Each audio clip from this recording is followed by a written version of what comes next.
Morata, il destro, bene per Dybala, sinistro, gol! Lewandowski, Ball rein damit in die Mitte, Schieber mit dem Kopf, Reus, quer, Linie, Tor!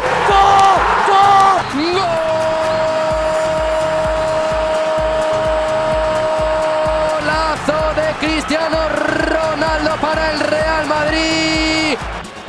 Il est passé Lucas, il est passé, il va tenir ce ballon, le remettre dans la... Quel but extraordinaire d'André Di. Hello and welcome to the Football Hipsters podcast. I am your host Kris and this is episode 24. Hasn't it been a long international break? Thank God we are past that boring international stuff. Ugh, don't like it. Let's get straight on to the good stuff. Now, first thing to say is I've only got two guests this evening because Tom is poorly. So get well soon. Hashtag hugs for Tom. But I do still have John and I do still have Drew. So good evening to you both. Evening, Kris. Good evening, gents. And I'm sure you will join me in wishing Tom a speedy recovery from the Spanish AIDS that he's picked up. It's terrible. It's what happens when you watch too much La Liga, boys and girls. Your eyes turn square and they bleed. It's awful. Anyway, get well soon, Tom. We're only joking, of course.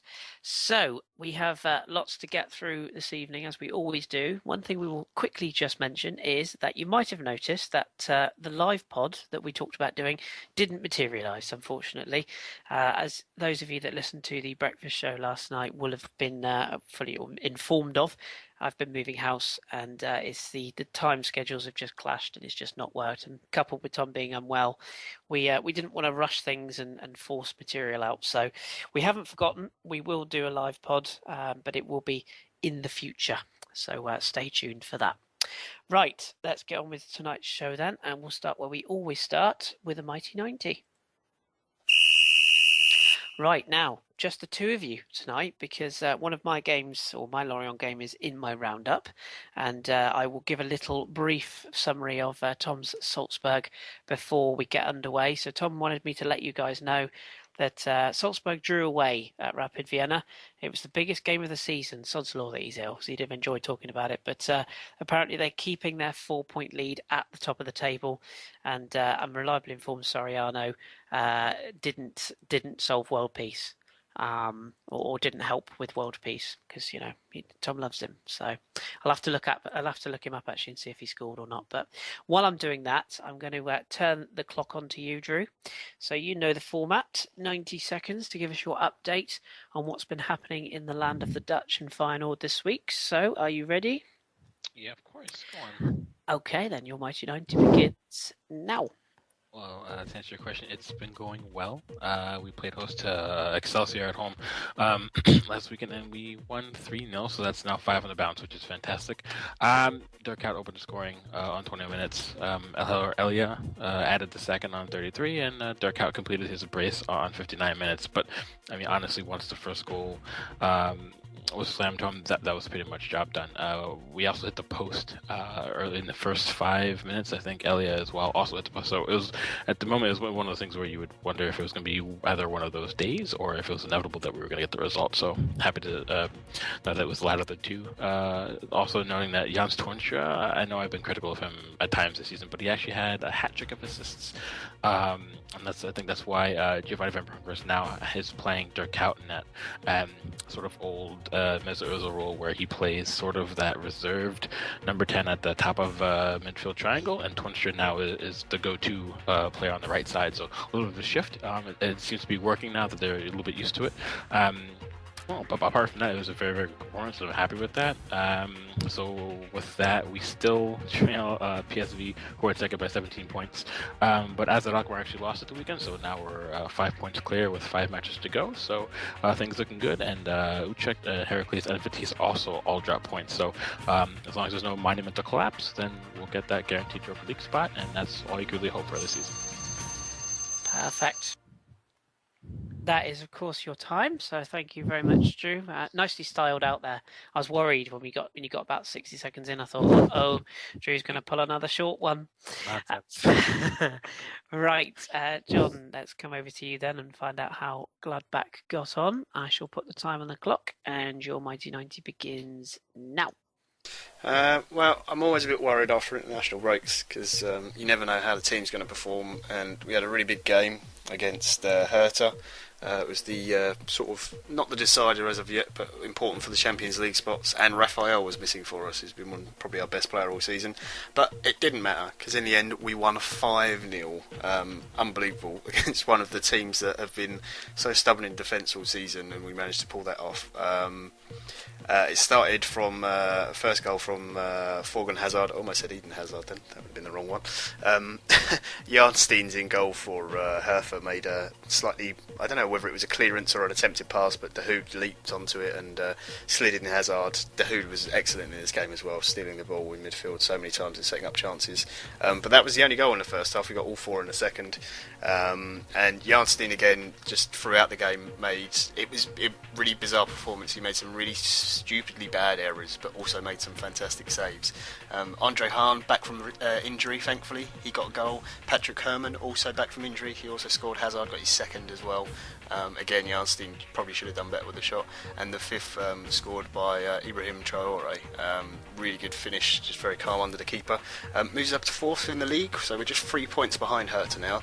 Next game's away to Ingolstadt, which is not good for us because our away record is a bit terrible, but the hopes of a Champions League spot are back on for us now, so fingers crossed.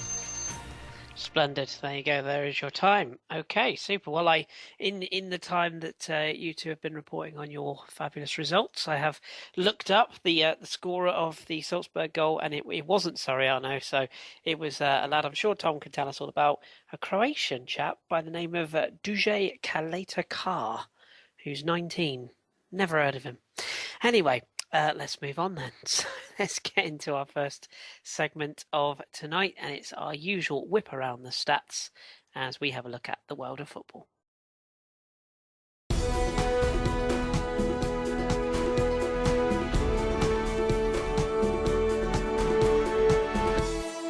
Okay then, so let's see what's been happening across the 5 leagues this week. Let's start, as we always do, in the Premier League. There were the 10 games, 29 goals, 5 clean sheets, 2 red cards, 4 home wins and 2 away. In France, in Liga, 31 goals, 4 clean sheets, 1 red card, 4 home wins and 5 away from the 10 played. In La Liga, 26 goals, 2 clean sheets, 5 red cards, 3 wins at home and away in the 10 games. In Serie A, 31 goals, good weekend for Italy, 3 clean sheets, 5 red cards, 5 home wins, 4 away from the 10. And finally in Germany, in the Bundesliga, 32 goals, 5 clean sheets, no red cards this weekend, 6 home wins and just the 1 away from, of course, the 9 played. So that brings the totals for the week, or weekend I should say, 149 goals across the 5 leagues. There were 19 clean sheets, home wins were 22, away wins were 15, 13 red cards, and that was across 49 games played across the continent, or continents, I should say. So let's have a look at what's going on this week. I'm just going to give you a quick summary, which Kelly's very kindly put together for us, which is the average goals per game in Europe's Big 5 leagues. And the Premier League stands at 2.62 goals per game average. Liga 2.50. La Liga 2.74, Serie A 2.56, and the Bundesliga, you won't be surprised to know, is the highest goals per game ratio at 2.81. So Drew will be happy, but you always get goals in the Bundesliga. So that's a couple of tasty stats from the weekend of just gone by. Right, now let's move on to our weekly roundups then. We are going to start in Spain this week, and in Tom's absence, I'm going to do my very best to bodge my way through it. And before I do that, I'm going to hand the reins over to John. So we'll start our trip around the leagues with this week's Spanish roundup of La Liga.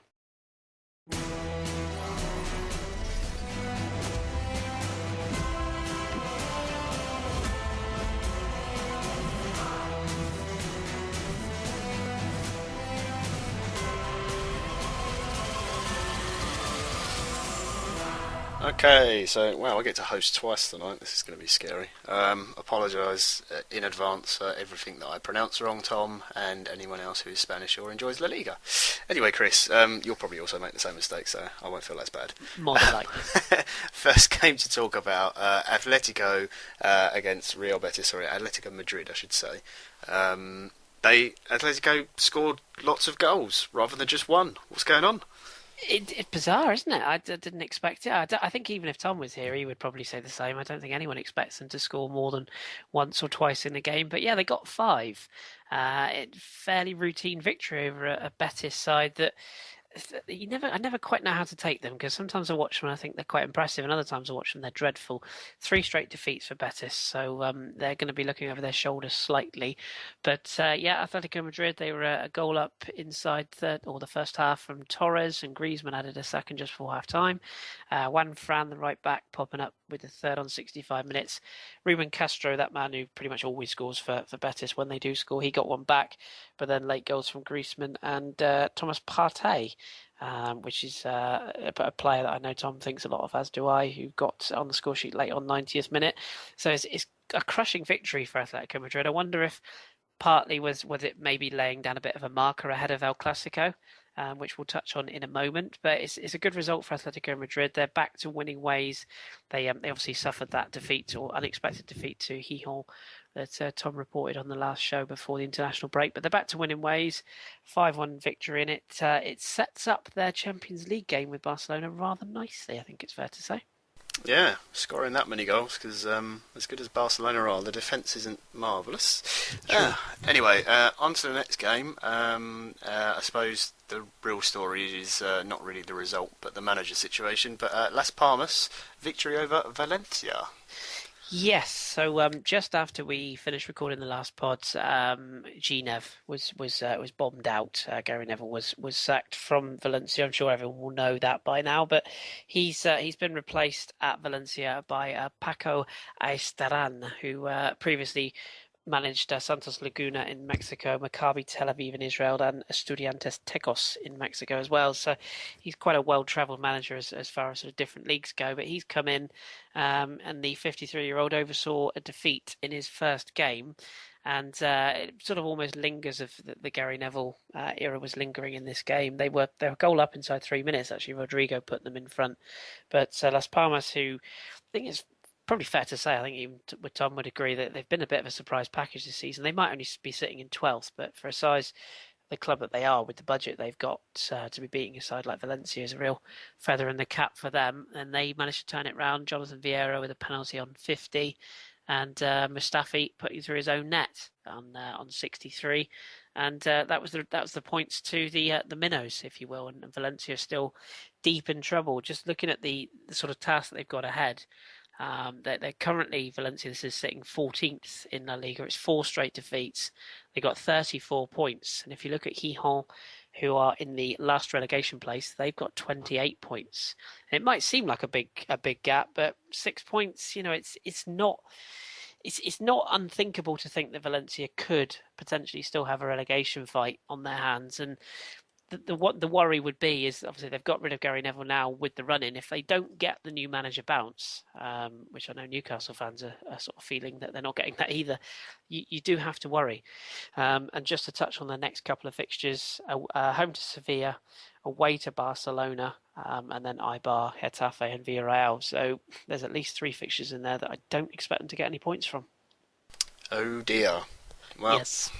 I suppose Carragher will get his mate back on the sky anyway, so true. One plus, I suppose. Now on to the next game. Apparently it was quite a big one. El Clasico. I forgot it was on. I genuinely completely missed it. I was watching a thrilling game between Juventus and Empoli.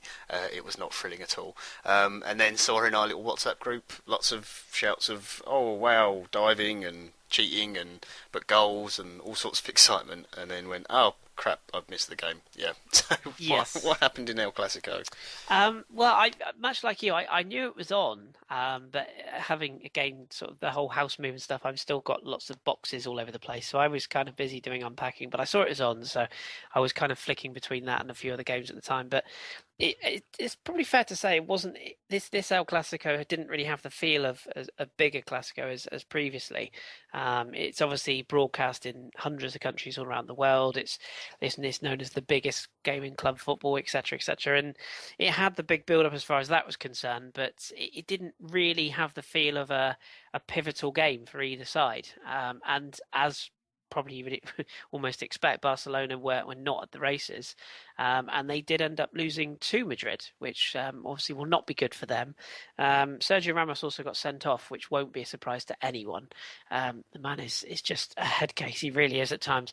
He was sent off for 2 bookable offences, but Piqué actually put Barcelona in front, and all seemed to be going quite well. But Karim Benzema equalised on 62, and then that man Cristiano Ronaldo in his number 7 adorned pants. Look up that picture if you haven't seen it, boys and girls. It's something. But he popped up with the winner 5 minutes from time, and Real Madrid take the spoils. I don't think it has a big say in the title race. We'll touch on that in the table in a minute. But it maybe just a chink of light, maybe, or maybe it could just serve as the kind of springboard for Real to maybe go on a Champions League run now. They've obviously got quite a favourable draw, so you wonder if these two draw each other in the Champions League, which there's obviously every chance they could. Maybe, just maybe, the momentum will be of Real now. Maybe a seed of doubt put in the Barcelona heads, but a good win for Real. It has to be said, we should mention the Johan Cruyff mosaic, I guess you could say, of a sort of tribute that the Barcelona faithful did at the Camp Nou before the game was very touching, and they did the applause on 14 minutes, and it was impeccably observed by both sides. The minute silence. So sort of overall bittersweet day for Barcelona, but I don't think they'll be too concerned about the result, despite losing to their biggest rivals. Yeah, no, I think the gap might be a little bit too big, but decent result from Madrid. And yes, I did indeed see the picture of Ronaldo and his pants. Yes, I saw that before I even knew what the score was, so it just shows you what Twitter's like. I don't know what was worse, the horrible pants or the horrible amount of diving and throwing themselves to the floor. And it was, again, I think even Tom would have trouble defending some of the actions of some of the players on the pitch. It was really, for two of arguably the biggest sides in the world, it was quite embarrassing at times, the amount of players that were flopping around like fish. Yeah. Well, on to our last game to talk about, which is Sevilla against Sociedad. This one kind of, sorry, you caught me with a mouthful of Pepsi Max there. So it's almost like Danny's just walked back in the room. This really surprised me, because Sevilla, Tom has been telling us for quite a few weeks, and he's absolutely right. They're a really good side at home, the Pizjuan, and usually they tend to win at home and are terrible away. But they lost this home game, and it really was a bit of a surprise. Sociedad's down in 10th place, not really in any sort of form. In fact, they came into this game with 1 win in 5, so not particularly sprightly. But they turned up and they got the victory. Bergara put them in front in 2 minutes, and a player that I know you guys know that I like, Gregor Krychowiak, put through his own net on 34 minutes, and Sevilla were staring down the barrel. Kevin Gamero put them back into the game on 51 minutes with a penalty, and Bergara himself, having scored, was then sent off with 20 minutes to go. You thought, oh yep, Sevilla will be able to get back into this, but despite mountains of possession and a few sort of near misses, they couldn't get the equaliser, and they suffer a defeat. And I think for Sevilla, they're down in 7th now, and maybe their focus is back on that Europa League. So obviously, we all know they're back-to-back champions, and they're still in with a good shot this season. So maybe their focus is just starting to edge towards that. But they are pretty invincible at home. Just to give you an idea, I mean, they've won, what we're looking at, 7... 8, 9, 10, 11, 12, 13 of the last 15 they've won at home. So, that says it all. They don't really draw at home. They either win or they lose. But it's their first defeat at home since the 20th of September last year. So it's a real coupon buster, this. I don't think many people would have seen it coming, but a really, really good result for an improving Sociedad side. Yeah, I like Sociedad. They've got some... they seem to be a side with good players that just can't quite get it to... click together. Yeah. Although David Moyes was there for a while, so I'm sure that didn't help. Yep. Anyway, moving on. Jules, just want to give us a roundup of the rest of the games from this weekend and the league table. Yes, I can. So Vallecano got a much-needed victory in their hunt or their hunt for survival. 2-0 victory over Getafe. That was the Friday night game. Goals from Guerra and Fedor. Atletico Madrid we mentioned. Las Palmas we mentioned. Barcelona we mentioned. Celta Vigo 1-1 draw with Deportivo La Coruña. Borges for Deportivo Nolito. That man back in the goals for Celta. Athletic Club or Bilbao. They drew 1-1 at home to Granada. Luque equaliser from Peñaranda. That's another one that Tom thinks very highly. That's the lad that's gone to Watford, if I'm not mistaken. Malaga drew with Espanyol 1-1. Diop put Espanyol in front, but Kop's penalty equalised. Villarreal continued their excellent season. Soldado and Adrian with the goals beating Eibar by 2-1. And in tonight's game, Monday being tonight, Levante drew 0-0 with Sporting Gijón, and that's pretty much a point that doesn't suit either of those two sides. Table-wise, Yes. well, where are we? Barcelona are still top, 76 points from their 31 played. Goal difference, 61. Woof. Atletico Madrid, they are 6 points back, so it's not all done and dusted yet, but you'd still think it's going to be tough. They've got 70 points. They're second. Real Madrid a point behind them on 69 points. Villarreal are in the Champions League spot on fourth in 57. Then you've got a clutch of teams, Celta, Athletic Club Bilbao, Sevilla. In fact, probably just those three really are in the hunt for the next place, with Malaga down in 8th, a further 8 points adrift. Eibar and Sociedad make up the top 10. Down at the bottom, Levante looking doomed, but still only 3 points from safety on 25 points. Getafe and Gijón are in the other two spots on 28 points, with Granada, Vallecano, Betis and Valencia looking over their shoulders up to 14th. Lovely jubbly. Well, I hope we've done you proud, Tom. I don't think there's any news this week from La Liga, is there? I haven't been told any, so if there is, then Canton out. Okay, well there you go. So that is your La Liga update for this week, so I'll hand it back to you, Kris. Smashing. Thank you very much, and thank you, Tom. I know we have got a few questions on La Liga later on, which Tom has very kindly provided the answers for, so we will come back to those later. Let's move on then, Andrew. Let's see what's happening this week in Germany, and it's this week's Bundesliga.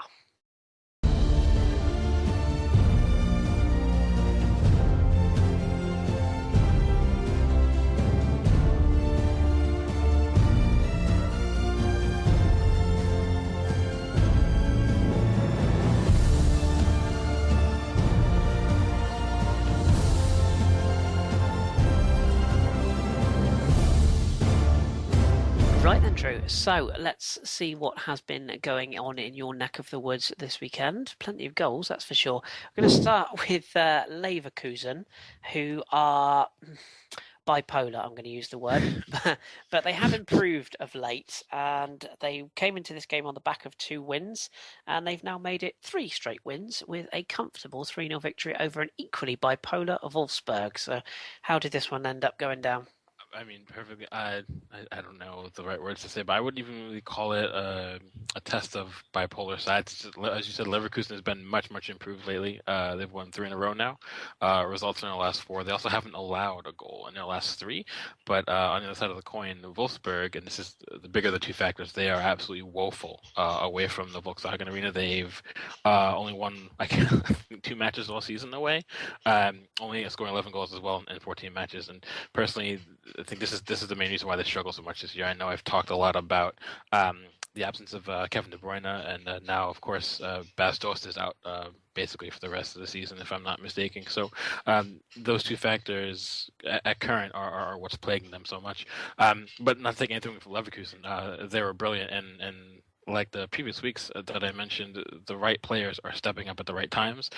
Julian Brandt put in another excellent performance yet again, and the Bayer fans are getting more and more excited about him now. There's a lot of hype around him, but he didn't really produce the goods. Last season maybe in little spurts, and this season not so much. But now that he's getting his chance, he's been doing quite well. Hakan Çalhanoğlu again was quite good. The defense looks more reassured as well. Chicharito didn't even start, but he came off the bench and got a goal and an assist. So it shows that that depth that I've talked about before, it's paying dividends. I'm sorry. Also, the third goal was Vladimir Yurchenko. He came off the bench and also scored a goal. So.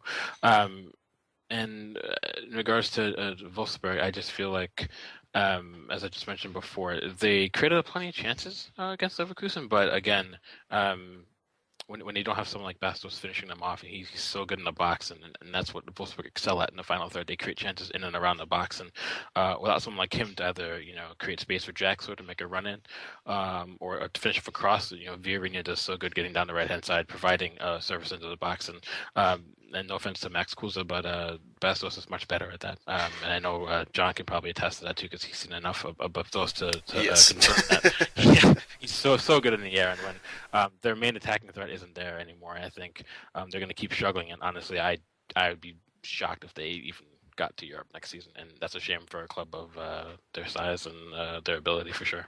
Yeah, absolutely. What they need is a Bentner. That's what they need. Oh, no, maybe not.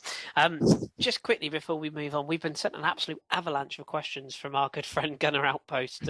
God bless you, sir. We'll get to as many of your questions as we can, but just one very quickly while we're on the subject of Wolfsburg. Ricardo Rodriguez supposedly has a buyout clause dependent on who's bidding for him.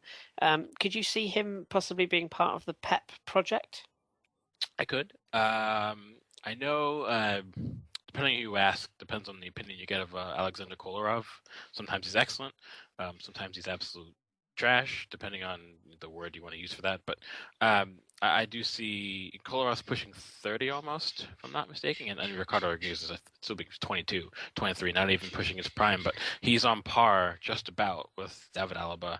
Over the last 2 seasons, I think, for me, he's been the best left back, because Alaba does slot in that, defensive midfield and even at center back sometimes, even further field. But as just a straight left back, I think Ricardo Rodriguez is one of the best in the world, and I could see that, especially because there's a lot of rumors going around that Pep won't be buying players from Bayern to City in his first season, and they're going to need defensive reinforcements. And I think Rodriguez has the pace, the physical ability, the technical ability to survive in the Premier League, where it's just a little bit faster than the Bundesliga, but still more demanding, and I think he'll want to improve there. So I can see it happening. Yes. Yeah, absolutely. Good question. That.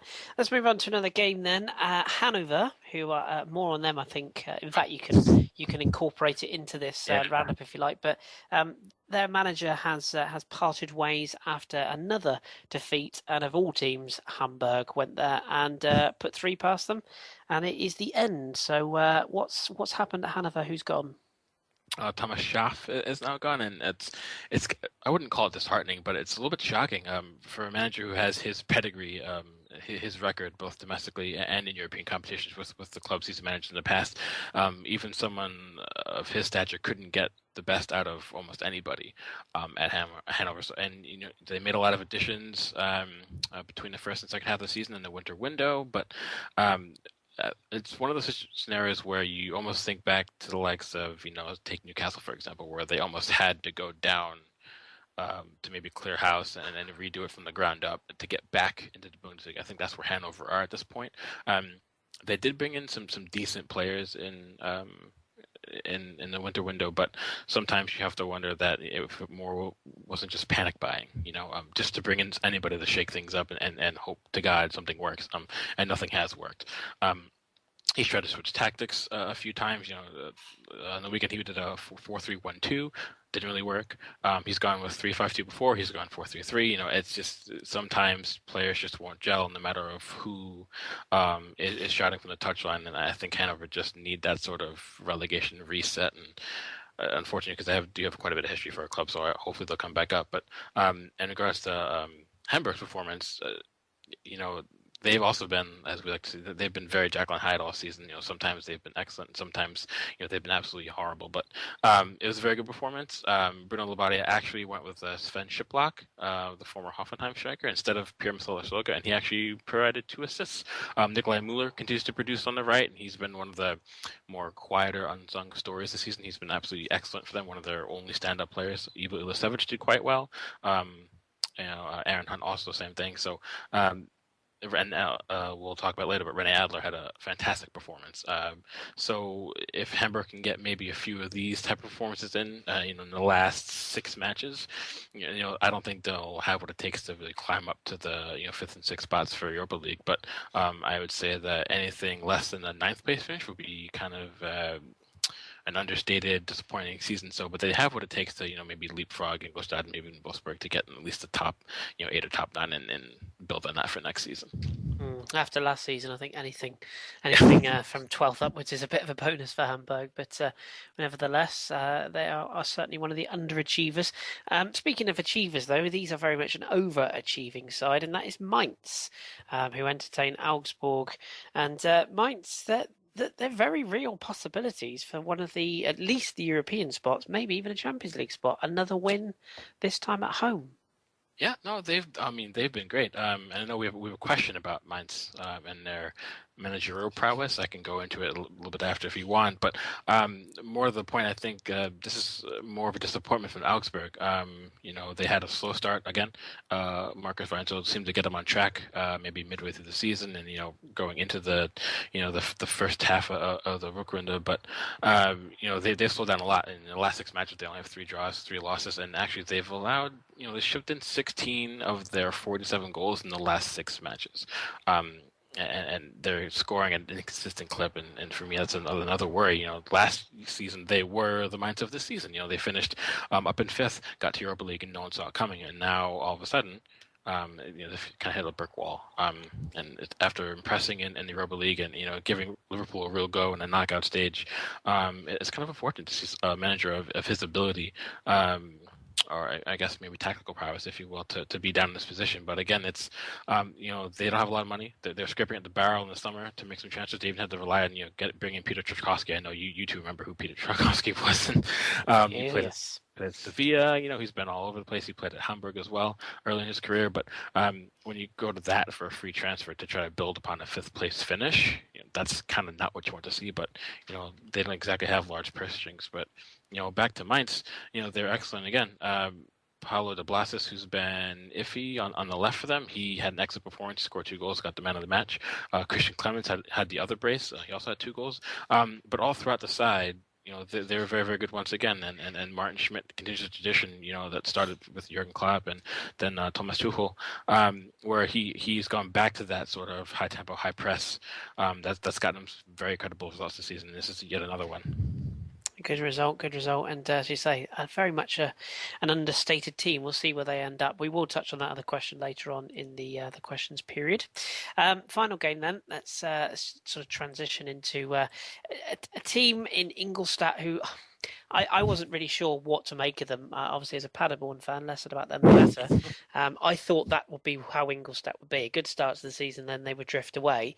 But as I look at the table now, they sit 9th, and they've beaten Schalke this weekend, and comfortably. Quite a few teams have beaten Schalke comfortably this season, so not the best, statement to make when you're from Gelsenkirchen. But honestly, and Ingolstadt aren't even known for scoring goals. They've only scored 26 in 28 matches. They've scored fewer than 1 goal a match, but they've only allowed 31. And I think that's the basis of their success. And I've talked about it before a few times this season, but I didn't expect them to ship 3, against Schalke, and I'm kind of surprised. But their front 3 was excellent. The back 4 was solid as ever. Denny DaCosta, I wanted to mention him. He had 2 assists. I know he's also going to potentially feature in our team of the week. But, Ralph Hasenhüttl, he's made the best out of, I wouldn't call them scraps, but certainly players that you wouldn't expect to have the influence of a team who have one of the best defensive records in the Bundesliga in their first year up. If they can continue to score a few more goals, you never know. They might somehow, finish in the top 8, depending on how Wolfsburg finished the last 6 matches of the season. Obviously, not going to make I would expect them to make some large run into a European spot, but we'll see how they build upon it for the rest of the season and then going into the summer. But it's always nice to see a promoted team really sort of put their foot down and say, we're here to stay for at least another season. So very, very good stuff from them. And as for Schalke, I think this is why, if I had to pick between, the likes of Bayer Leverkusen and Mainz, and I would say those 2 are just ahead of Schalke because they continue to just be very inconsistent, and their star performers just aren't star performers enough. So yeah. Agreed. And I'll make a bold statement. I don't think the Schalke boss will be there next season. whose name I completely forget, the former Paderborn Brighton writer. There you go. Just something seems a bit wrong there. Bit wrong. We shall see. Give us the other results from the weekend's games and the table. If you say please, I shall. Please. Bayern Munich ran out 1-0 when it's at home against Eintracht Frankfurt. Darmstadt drew 2-2 against Stuttgart. Dortmund in a bit of a shootout against Werder Bremen, 1-3-2. As John mentioned, Gladbach stomped Hertha Berlin 5-0, and Hoffenheim drew 1-1 with FC Cologne. The table, again, Bayern top after 28 on 72 points. Dortmund second on 67. Hertha third on 48. Gladbach and Leverkusen tied for fourth on 45. Mainz and Schalke tied for sixth on 44. Augsburg sit 17th on 27. Eintracht Frankfurt sit 17th on 27. And Hanover 18th on 17. I mean, they're all but consigned to relegation. That's the table. So. Super. And I didn't pick out a game to watch next week because, frankly, it would be insulting of me to do so from a league I don't follow. I'm sure that you can tweet Tom for a game, but I will ask you from a German perspective, is there a game that tickles your fancy to watch next week? Did you look at the schedule? Because if you didn't, or rather if you did, you should know. Oh, I know, but our good listeners don't. Yeah, my beloved Dortmund travel to Schalke, so The and especially for someone like a Mainz or a Leverkusen, the Schalke drop points yet again. That's one step closer to a European place. So yes, is it the Ruhr Derby? Is that how it's pronounced? Yes. Derby de Ruhr, yeah. It will be good. It will be good. I think our UK listeners, John, they can see that game, can't they? I think on Sunday.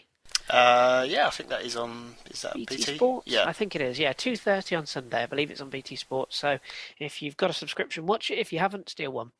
Right. Thank you very much, Drew. We will, of course, be across that one next week. We are going to take another stop off onto our trip of European action. Next, we're going to go to Italy and see what's happening in John's neck of the woods. It's this week's Serie A.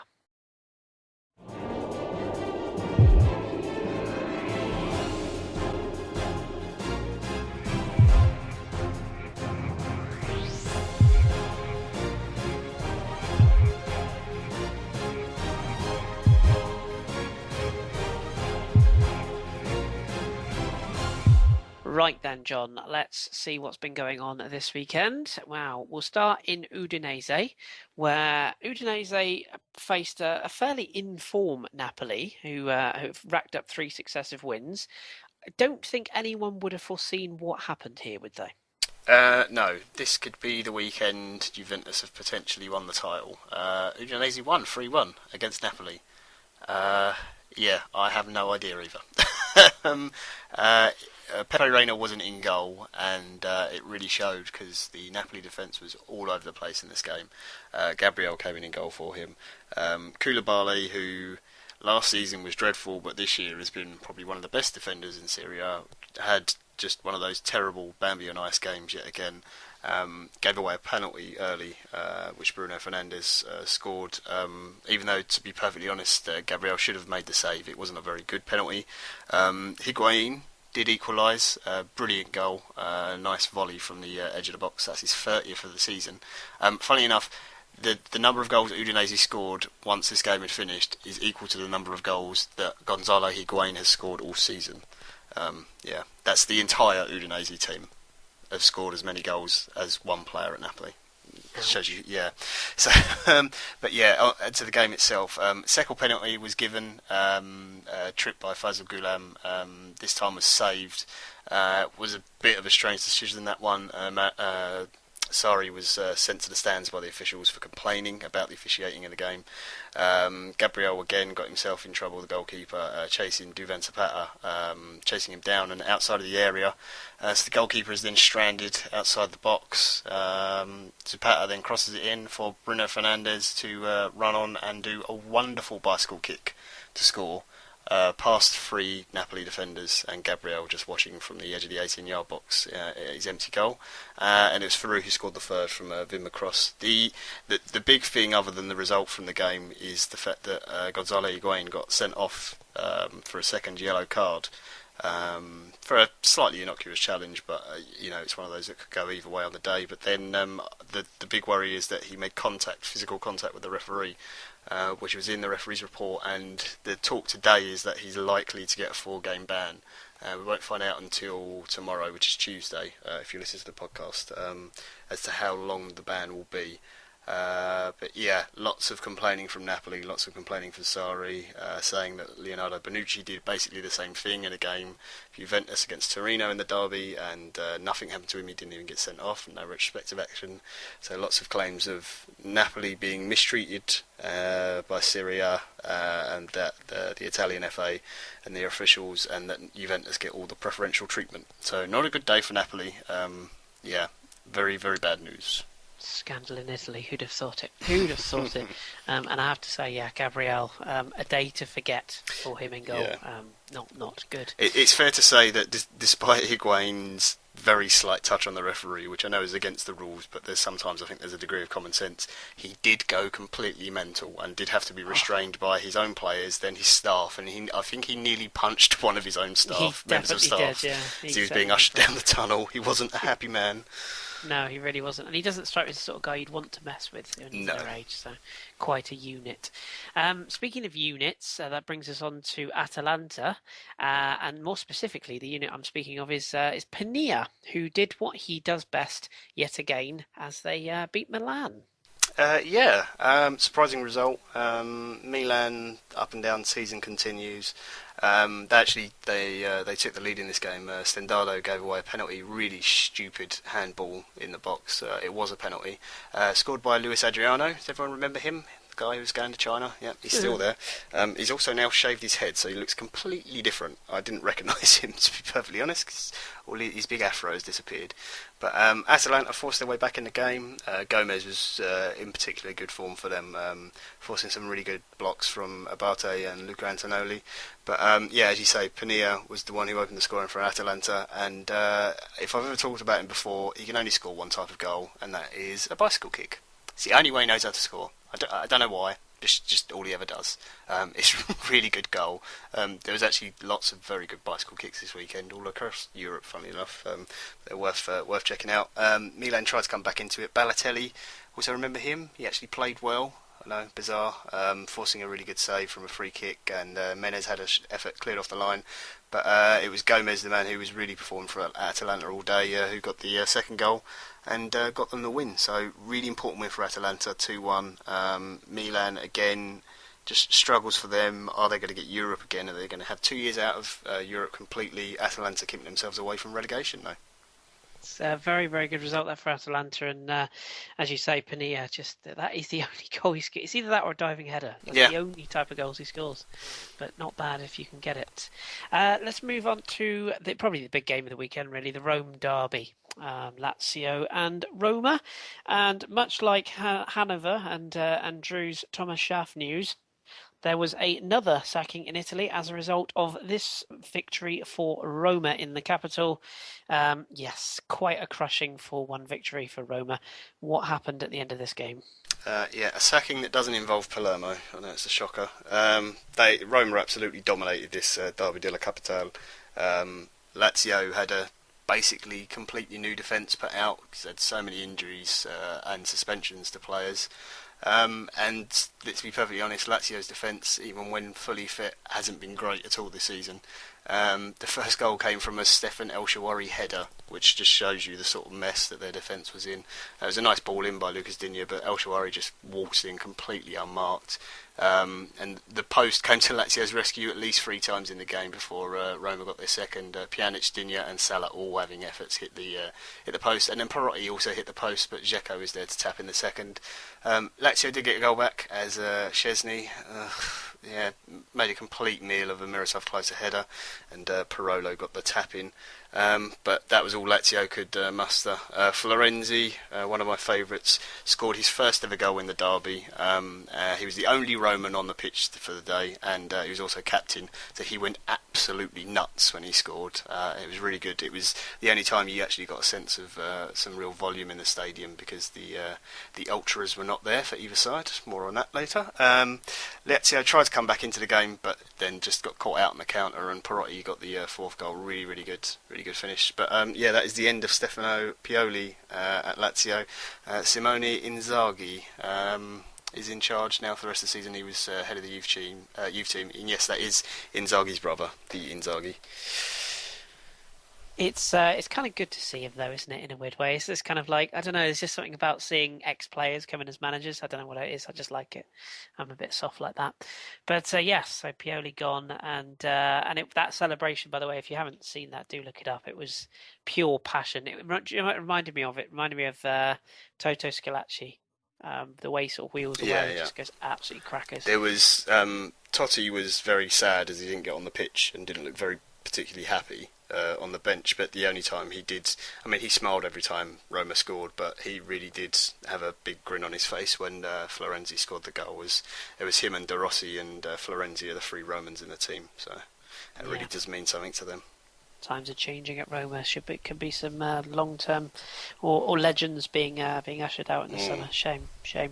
Anywho, speaking of teams that probably need to usher out players, that brings us to our good friends Inter, who we have an affinity for. They were playing Torino at home. It seemed like a fairly routine sort of looking home fixture for Inter. There was a little bit of a twist to this game that some of our listeners will be aware of, some won't be.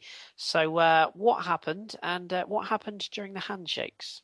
Yeah, this is the Wanda Nara derby. That's not a real derby, by the way, and that's not Italian. Wanda Nara is a very nice lady who was married to a man named Maxi Lopez, who was best friends with a man named Mauro Icardi when they were together at Sampdoria. Unfortunately, Wanda Nara is no longer married to Maxi Lopez, she's married to Mauro Icardi.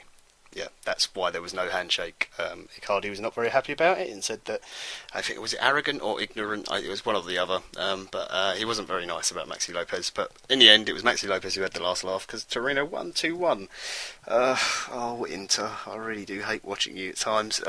Anyway, the game did start well for Inter. We were awarded a very soft penalty. Brozovic having a shot and Moretti sliding in to block the shot. As he slid in, his back arm, if you like, or his arm underneath his body got caught as he was sliding and the ball hit his arm, which apparently is a penalty nowadays. I'm not sure how you can give that, but anyway, Icardi stepped up and scored the goal, so I wasn't complaining too much, but after that it was fairly even. But then Maxi Lopez had his say and had a little dig back at Icardi. Had a really nice little 1-2 set up with Molinaro, who scored and got the equaliser. And then straight after that, Inter just fell to bits. Miranda decided to come flying through the back of Belletti, getting his second yellow of the game and getting sent off. And that was a minute after Torino had got the equaliser. It's fair to say his first yellow card shouldn't have been given. He was given for a handball when it wasn't. But he shouldn't have made the challenge knowing he's already been booked.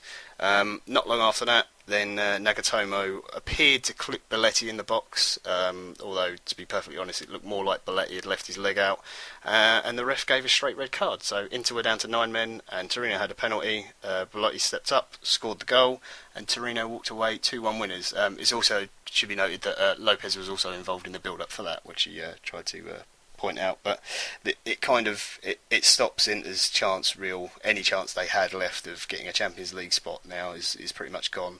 For Torino, a really good result because they weren't on a particularly great run of games, and they needed to sort of stop that slide down the table.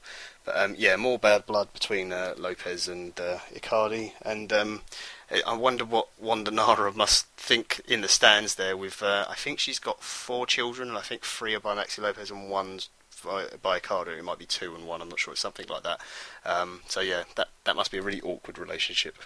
Yes, I'm going to say #awkward, absolutely. And of course, Mauro Icardi, there was some footage going around, as they always do in Serie A, where they show the players getting ready in the dressing rooms before the game, and it focused on Mauro Icardi as he popped his shin pads in with a picture of the aforementioned lady on the left shin pad, I believe, as he slipped it into his sock. I was thinking, yeah. Yeah, Mauro doesn't at all like to try and wind people up. No. And if I was Maxi Lopez, I'd be aiming my studs at that shin every time, probably. But still, never mind. Good old Inter, always letting us down. What was the other results from the weekend and indeed the table? Yeah, Carpi lost the derby with Sassuolo 3-1. Chievo made things worse for Palermo, also with a 3-1 win. Fiorentina slipping further behind, could only manage a 1-1 draw with Samp. Genoa hit 4 past Frosinone, really good goal from Suso in that game, worth checking out. You got a hat-trick actually. Juventus, as I said, I was watching that game, really dull, but they did win 1-0, as they do. They just keep ticking along. That was against Empoli. And tonight's game, Bologna had a surprise defeat to Verona, who are trying to clip themselves out of it, even though I think they're basically gone. But we'll look at the table. Napoli's collapse is good news for Juve, as they are now 6 points clear. It's effectively 7 points, as their head-to-head record is better. So they're on 73, Napoli on 67. Roma now just 4 points behind Napoli, so there's a chance they could get second yet. And then there's a further 7 points back to Fiorentina on 56, Inter on 55, and then another 6 point gap back to Milan. Down at the bottom, Verona on 22, still think they're gone, but the bottom three, it was as you were, so it's Verona, Frosinone and Palermo, 27, 28 points, Carpi just above them on 28 with a better goal difference, and Samp, with that draw, get a little bit of distance, they're on 33 points. I would suggest, looking at the fixtures, that Roma-Napoli game on the 25th of April is massive. Oh yes, very big. That will be the one, absolutely. Speaking of games, is there one to look out for this upcoming weekend? Yeah, the big one, biggest game this weekend is probably Milan are hosting Juventus on Saturday night. Oh, tasty, and I'm pretty sure you can see that on BT Sport as well. So, yeah. Plenty for our English listeners to get involved with. Right, superb. Let's. Just a quick bit of news. Sorry. For yes, you. sorry. Yeah. News, yes. There's two stories. One I'll just briefly talk about because I'm not sure how many of our listeners will know about it. But Cesare Maldini passed away this weekend, and there was lots of displays for him around the ground. If you don't know who he is, I'm sure you've heard of Paolo Maldini. It's his father, and he was the man who captained Milan to for their first European Cup win in the 60s, and he's a huge legend all across Italy and developed many of the big stars for the Italian national team. He was the under-21 manager for Italy and won the under-21 world title with them a few times. But dearly beloved, and there was I can't remember what stadium it was now, but there was a lovely scene and it had Maldini and Cruyff. Good scenes for them. So I just wanted to point it out quickly. But the real sort of big current news is that Antonio Conte has now signed for Chelsea. So that is now all official, and he will take charge as of the end of the Euros. Just quickly, while we're on that subject, because again, our good friend Gunnar Outpost has asked us one of his 15 questions. He's asked us about Conte.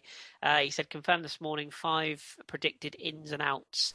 And what formation? I'm going to leave the ins and outs because we could be here all night. Yeah. But the part of that question that intrigues me is the preferred or predicted Italian formation at Chelsea.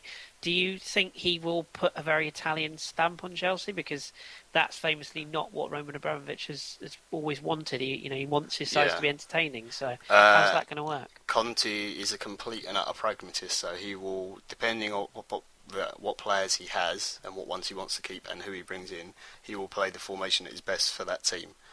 So whether that is 3-5-2, if he has the players to do it, he will do that. If not, he's played 4-2-4 plenty of times before as well.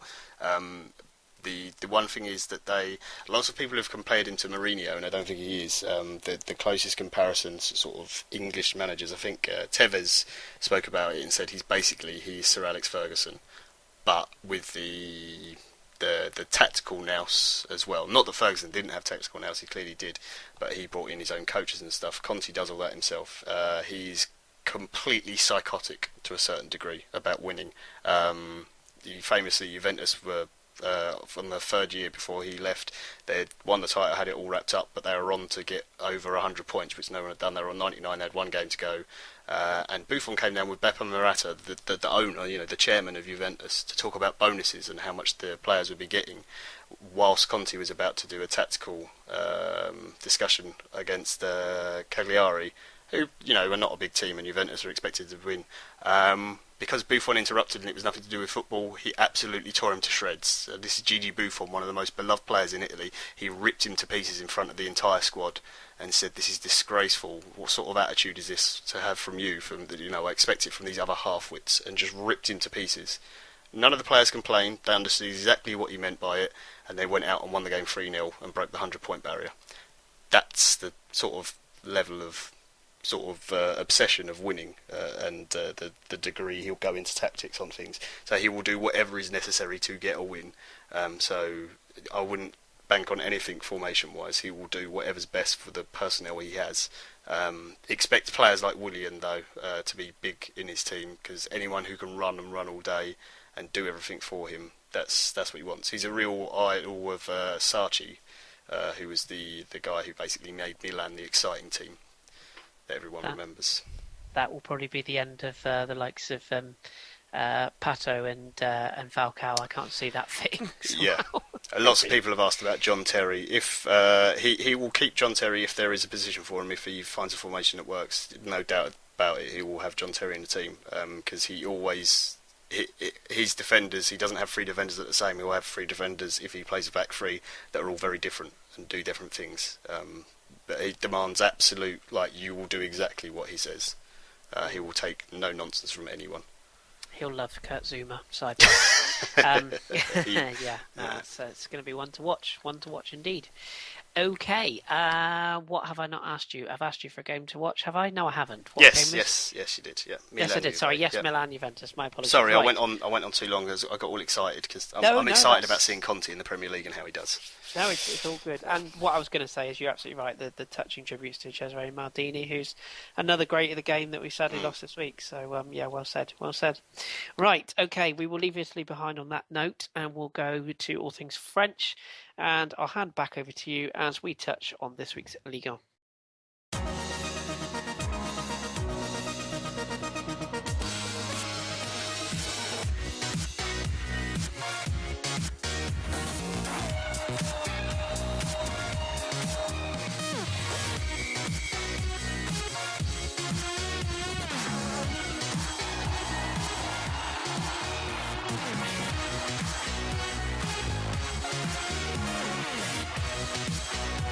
Right, okay, back in charge again. Excuse me, I'll just clear my throat. First game to talk about, Kris. Monaco against Bordeaux. Surprise defeat for Monaco. Yeah, really was a surprise defeat for Monaco. I didn't see this coming at all. If you looked at the stats and you looked at all the sort of the pre-game sort of people were talking about this game, that game. Oh, could Monaco do this? Could Monaco do that? It was nothing about Bordeaux, and basically their own terrible defending kind of just killed the game as far as their challenge, because they're looking up and trying to get into this Champions League. But this is a really damaging defeat for them in light of other results going against them this weekend. It's their first defeat in 13 at home, Monaco. This is interesting stuff I found out. This is really nerdy, so I apologise, but 30 of the 34 goals that they've conceded this season have come inside the area. I know that sounds like a really nerdy thing to say, but it's very interesting that they tend to defend quite deep under Leonardo Jardim, and when it works, it's great. When it doesn't have to invite teams onto them, and it also means that they concede a lot from set pieces. And both of these goals were direct from corners, poor marking, leaving people free at the back post. Tomature and Adamunas, who I think is going to be a very, very good little player, by the way, got the winning goals. There was a chance for Monaco to get back in the game late on. They go an own goal from Gilbert for Bordeaux, but it was too little too late. 90th minute was too little to get anything out of the game, and Bordeaux pick up a very, very much needed victory for themselves, because obviously they've been looking over their shoulder since parting with Willy Sagnol. It's only their third away win in over a calendar year, so I think it's fair to say that we know where Bordeaux's problems lie. Oh, yeah, it's not very good. Now, on to the next game. This is where I say one of the teams' names wrong, and it all goes horrible. Rennes against a Rem. Is that sort of? Yeah, it's terrible. Kinda. I mean, it's one of those that if you say it properly, it makes you sound really pretentious. It's technically Ham. Oh, okay. I can't do that. Yeah, if I do that, I sound like a Klingon. Yeah, if it was Danny, it'd be Rennes against Reims. So don't worry. But yes, Rennes beating Ham by 3-1, and the Rennes story just goes on and on. Really, really is exciting. I know a previous guest of the pod, Rich Allen, is loving life as far as being a Rennes supporter goes. They've won 5 of the last 7. Ousmane Dembele is a key part in that. I'll give you some stats on him in a moment, but they're just kicking on. They play with sort of freedom. They've got Kamil Grzycki banging form. I think he's going to have a really good Euros, by the way, for Poland. They've built on a fairly sturdy defence. They've got a good goalkeeper in Castile, and they're kind of riding a wave, just momentum at the moment. And I'm kind of struggling still. Issa Mandy's a player I really like. Did get them back in. They were 2 down from Grzycki and the aforementioned Dembele before Mandy got got one back on 59, but Dembele went up the other end 10 minutes later and secured the 3-1 victory. Just a couple of quick stats on Ousmane Dembele. Obviously, this is the kid that is causing all the storm in Europe about, how good could he be? There's talk about a move being agreed to Bayern Munich with the option of loaning him back. Not sure that's going to happen or not, but just looking at some of his statistics this season, he's had 19 appearances, he's scored 10 goals. The one that really leaps out at me, he's created 31 chances in this Rennes side, and as much as he's a goal threat, he doesn't have to create for other people, and that's absolutely vital when he's got the pace that he has. But creating those chances is just superb. He's also 58% shot accuracy, 71% pass accuracy, and he's pretty good in the air. Average duels, he wins sort of 60% of his average duels both in the air and on the ground. So he's a tough, robust character, but he's got bags of pace, and I think this kid has got everything. He really has got everything. And just at the moment, if he keeps scoring and there isn't any injuries, Rennes have got to be taken very seriously for one of those Champions League spaces. And I'd say Monaco are the team that will be probably looking over their shoulder. Just quickly on Ram, they are kind of struggling again. 3 wins in 17 away from home. It's not good. Again, one of these sides that rely on their home form. They are looking over their shoulder. I think they'll be all right, but they are only, technically they're in the relegation zone. If you look at Gazalak, the only team below them on 33 points, but I do think they'll have enough to survive. But that being said, Guingamp and Montpellier are kind of getting good results just above them. So it's a bit of a worry, but I think Ram will just about have enough, but this result doesn't help their cause. So it's all about Dembele at the moment. I must admit, everywhere I look now, there is just stories of linking him with absolutely every club in Europe. I think there was... sorry, go on. Honestly, just to quickly interject, did you know that he's played 8 different positions this season? Yeah. Yeah. It's amazing. That's ridiculous. Yeah. I don't know.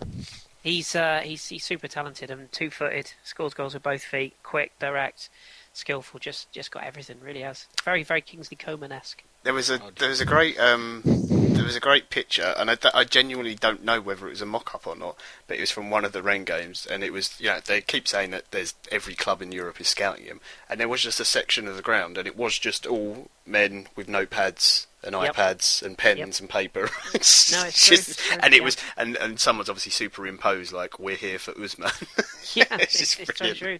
Yeah, I think to name but a few: Chelsea, Arsenal, Man United, Man City, Barcelona, Real Madrid, Bayern Munich, Juventus, Inter Milan, AC Milan, and Sevilla, I think, are the teams that have recently scouted him. So, yeah, and of course PSG will always sniff. Yeah. So it's he will move. I just hope for his career's sake that he moves at the right time. And to the right club where he's going to play, because his development is just coming on leaps and bounds. Come to Inter. We love a one-season wonder. Don't go to Inter, you'll ruin your career. No, please. Now, off to our old mates Bastia in the Mediterranean derby against Marseille. How has Michel still got a job? Well, I think he would probably ask you the same question, to be honest. If he is honest, and I'm not sure he is. I picked this game out really just to sort of talk a little bit about Marseille and the situation they're in. But it's a good result for Bastia. We shouldn't leave them out of this conversation. They've conceded the 3rd least amount of goals in Ligue 1 this season, and they've had an incredible turn of form. Sort of just since the turn of the year, they're really struggling lower down in the league. They're now 11th and pretty comfortable. I can't see them dropping enough points to be anywhere near the relegation shake-up. The form of Floyd Aite has been absolutely crucial. So their turnaround has been fantastic. But as you rightly say, Michel, sort of the walking fashion parade, the guy doesn't have a clue. He doesn't seem to have a clue. The biggest stat that really highlights Marseille for me, 2 clean sheets in 15 games. This is a side that finished 2nd last year, let's not forget. And this is the one that really illuminates stats-wise. They haven't won at home at the Velodrome since September. For those listening live, we're now in April. So, that for a club of that size is just shocking.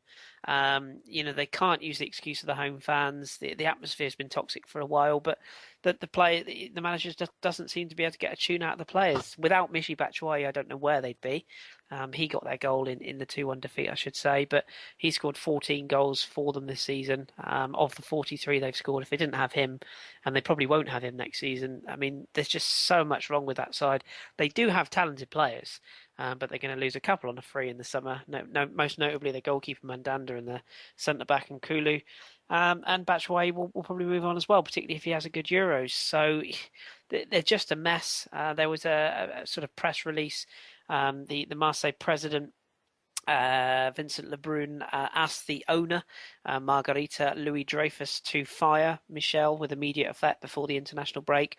Obviously, that has not happened, mainly because Michel's in quite a comfortable position. He knows that he will be paid off very high figures if he was to be sacked. And from his point of view, I think it's €2 million is the talk of what he could cost to be fired. And when Marseille are already selling all their players because they've got no money, the last thing they want to be doing is getting rid of €2 million for nothing, essentially. What I would ask is why on earth they employed him in the first place. And this is also a manager, let's not forget, who still claims he'll manage Real Madrid one day. I don't think Zinedine Zidane is shuffling in his chair too much right now. They're a mess. They're a fallen giant, and I just can't see how they're going to turn this round until they get rid of both the owner and the manager, and a lot of players for that matter. In the words of Axl Rose, my Michelle. Yes. Very good. Now, last game to talk about. Lorient against Lyon. Lacazette is back, and Kris is going to cry. Well, crying in a good. I mean, this is like the real awkward one because obviously anyone that knows the pod or has listened to a while knows that I am a Lorient fan. But Lyon are kind of my second team, and I have always liked Lyon. I love what they do with their academy, and I've got quite a thing for two players in particular, although that list is growing. Lacazette is, of course, one of them. Lorient actually played this game really well. They were celebrating their centenary, had a new shirt for the day, and it was all lovely, and Lex Legends on the pitch, and it was all going really, really well, and Lorient took the lead, in fact, in this game. A lovely pass from Mesloub, releasing Worries, and he did the business. But right before half-time, that worst time to concede, Lacazette was the man who got Lyon back on level terms. And then with just 10 minutes to go, Rachid Ghazal, who we featured on the Hipsters Choice, popped up with what proved to be technically the winning goal, I guess. And then Lacazette added a third with 6 minutes to go. It's a worrying defeat for Lorient. I don't want to put the jinx on it, but they are kind of looking over their shoulders a little bit now. And we don't want to get too bogged down in it. I've written in my notes here, they're consistently inconsistent. It's 13 in the last 16 games have involved 2 games or more in the game, which gives you an idea of what Lorient are like. They will ship goals and they will score goals. You just never know what you're going to get. So they're looking over their shoulder. But as for Lyon, it's another good result. They've won 7 of the last 10 games. Lacazette 7 in his last 8 now. The goals are flowing for him. Once again, he's being linked with all kinds of clubs across Europe. And of course, the good news, or the really exciting news, is the return of Nabil Fekir. It does appear that he is going to be on the bench for the next game for Lyon. There was talk that he might even have made the bench for this game, but he didn't. But there is strong suspicions that for Lyon's next game, Fekir will make an appearance from the bench. Their next game is away at Montpellier, by the way. So do keep your eyes peeled for that. Fekir is on the way back, and all is looking rather rosy for Lyon right now. Yeah, very excited. Hope he gets himself fit enough for the Euros, because that French team, it's ridiculous enough as it is, but if they add Fekir to it as well, very exciting. Do you want to just very quickly run through the other results for us and give us the table? Yes, I can indeed. I've got one small piece of news for you as well, just to spoil you. Other results then, PSG, they won, and that's a big surprise. Zlatan, that man, with a hat-trick, a wonderful free kick that he absolutely spanked in, as well as the first goal. The touch and volley was a thing of beauty. David Luiz scored the third of the 4, and Hatem Ben Arfa got a beauty himself. 4-1 PSG. Guingamp Montpellier, they drew 2-2 in a result that doesn't really suit either. Saliba and Sorbonne for Guingamp. Morgan Sanson, big talent, this kid really is. Only his 4th start of the season has been crippled by injury this season, but he's a real talent. First time he scored a brace in his Montpellier career, so good for him. Angers have committed Troyes to relegation. Sorry, everybody, Troyes have officially gone. Relegated to Ligue 2. I don't think it's a big surprise. It was only a matter of when. Last-minute goal seals their feet from Diaz. Gazalec, they lost again. They're looking increasingly like they're going to follow them into the drop zone as St Etienne with a 2-0 victory away from home. Nolan and Théophile Catherine. Save that when you're drunk. Toulouse, they got a much-needed victory at home to Cannes. Rodelin own goal and Braithwaite with a 2-0 victory. Lille won 3-0 away at Nantes. Surprise result of the weekend, that one definitely. Eder with 2 goals and Sun Tzu with the other. As far as the table, PSG obviously won the league, 80 points. They are 25 points clear of Monaco in second place, who are hanging on to that second place on 55 points. Lyon up to third on 52. Rennes just behind them on 51. Nice just behind them on 50. And St Etienne still in with a sniff in sixth on 48 points. Lille, Caen, Angers, Nantes make up the top 10. And down at the bottom, Troyes, as we say, relegated on 14 points. Toulouse looks likely to go with them, 29 points. And then Gazalec and Reims are 18th and 17th, both on 33. Montpellier, Guingamp and Lorient still not safe. To be perfectly honest, neither are Marseille, who sit in 13th on 39 points. As far as a game to look out for, by the way, next week, I should tell you, I have picked out an absolute corker for you. Nice play Rennes next week. Ooh. Looking at the table, Nice sitting in 5th, hosting Rennes sitting in 4th. That one Ben Arfa versus Dembele then. It is. That could be really entertaining, and I think that's a Friday evening game on BT as well, so well worth a look. Do you want some news? Yeah, go on, give us a bit of news before we wrap this up. Just a quickie then, and it's just in regards to Zlatan/Cavani. Obviously, there's a lot of talk that Zlatan wants to move on, or may move on, or who knows what's going on. Basically, Cavani has said that if Zlatan agrees to a new contract with PSG, he will submit a transfer request. So he has basically, for the first time, audibly said that he wants out of PSG. I think personally both will go, but we shall wait and see. But yeah, that is the news that he has officially said he wants to go. The only other piece of news, which is good news, is Abu Dhabi is likely to get a second year at Marseille. So that's good news for him in his career as well. Yeah, very good. I can see lots of clubs in Syria lining up for Cavani already. I know a few, but there we go. Anyway, that is all. That's all Liga and done. So thank you very much. I'll hand back the reins to you, Kris. Thank you kindly. And what we will do now is just have our usual sort of whip around another league, or in this case, 2 leagues, as we wrap up the best of the rest.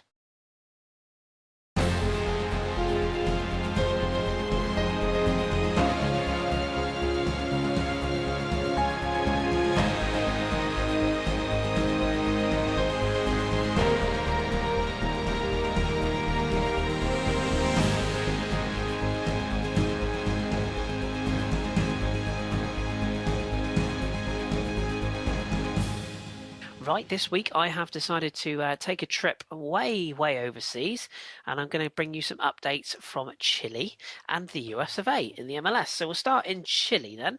There has been 11 matches played to date. A couple of teams have played 10, but you get the drift, so 10 or 11 games. Currently, Universidad Católica are top of the Chilean league. They have 23 points from 11 games played. They got a decent victory over Cobresal this weekend. Castillo with the goal. Colo Colo are second on 22 points. Santiago Wanderers on 20 points. O'Higgins, not the snooker player, are in 4th, and Palestino are sitting in 5th on 18 points. Probably the biggest surprise so far of the Chilean Premier League are 2 giants who are really suffering. Unión Española 14th, only 1 win all season, and Universidad de Chile, who people will be quite familiar with, they're sitting in 10th, so they're struggling. San Marcos currently bottom. San Luis and Unión Española, as I said, are the bottom 2 places. couple of other big names, Audax Italiano and Cobresal, struggling down 11th and 12th as well.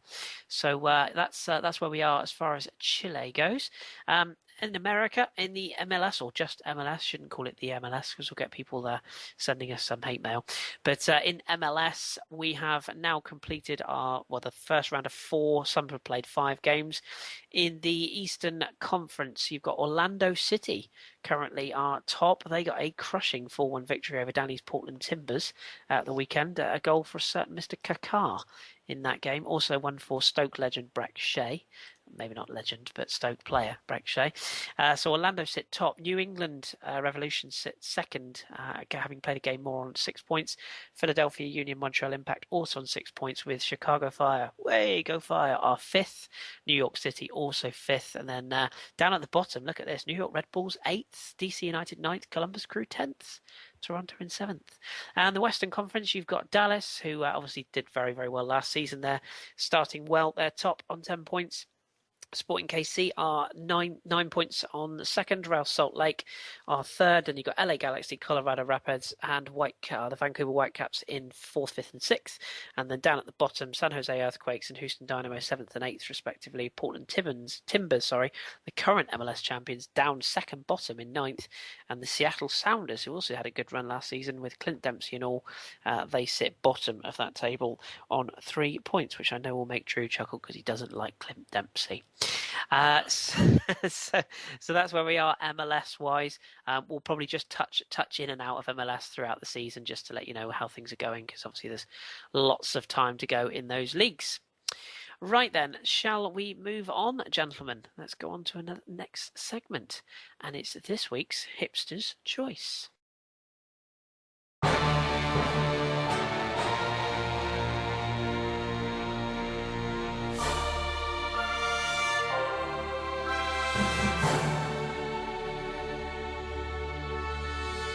Right, as you know, last week we make our announcement each week with who we're going to do, and obviously before the international break, we announced that this week we are going to look at a player from the Premier League, who I will announce in a second. Before I do, John, I know this is going to make you very happy. Our announcement for next week's player is going to be a certain Juventus man. Any prizes for guessing who it might be? Do you reckon?